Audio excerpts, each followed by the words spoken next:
O que poucas pessoas sabem é que o Brasil teve um partido de inspiração fascista, fundada pelo Dr.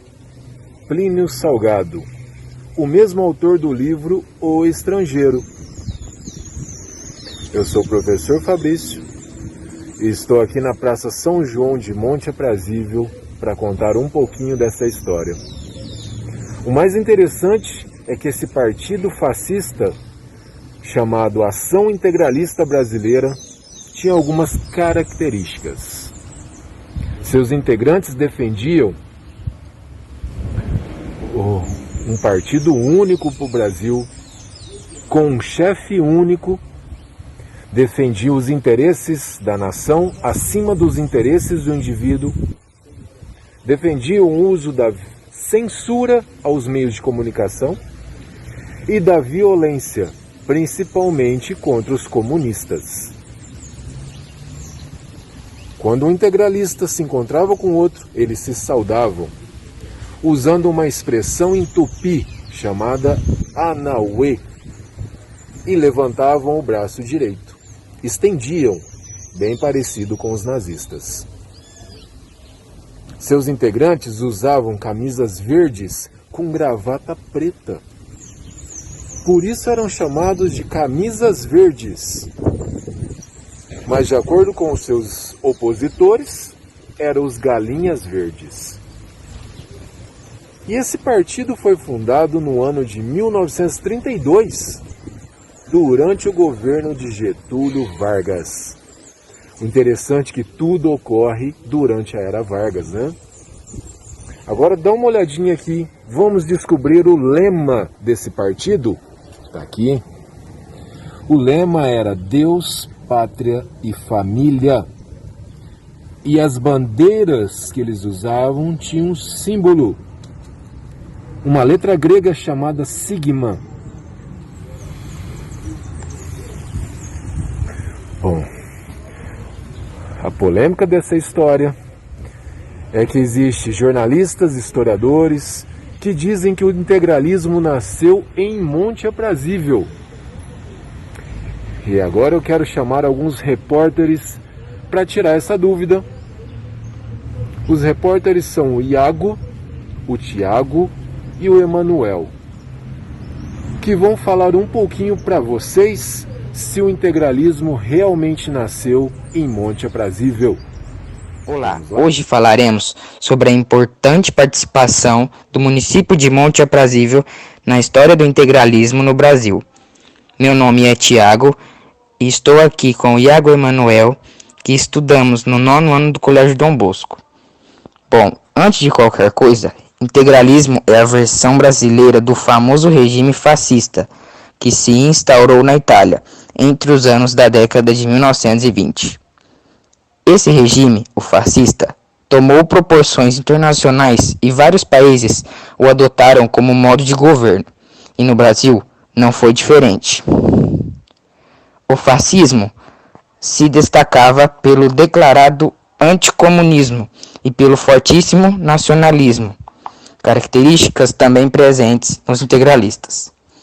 Mas este regime também possuía características que os diferenciavam dos demais fascismos, como a valorização indígena, o uso de roupas de coloração verde, um símbolo chamado sigma, que em grego representa a soma, a famosa saudação Anauê, que pode ser traduzida do tupi como eis-me aqui, e o costume de denominar seus filhos com nomes indígenas, como Irajá e Ubirajara.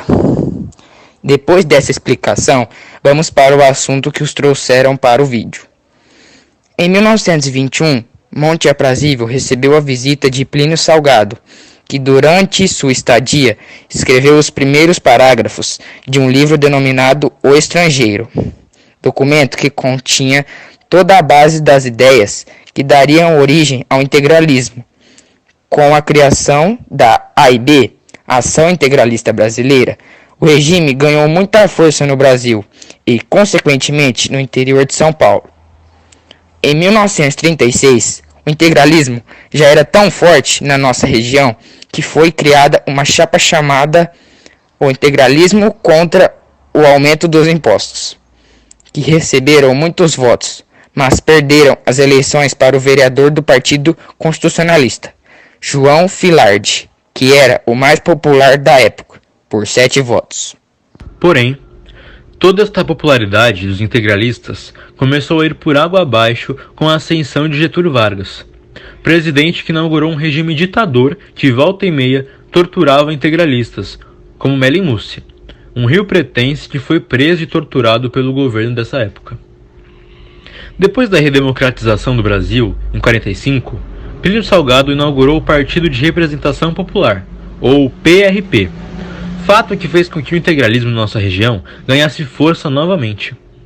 Porém, desta vez, tendo grande repressão de vereadores como Alberto Andaló e Badi Bacite, que juntos denunciaram na Câmara Municipal as atividades integralistas, que, segundo eles, deveriam ser desarticuladas imediatamente do nosso meio.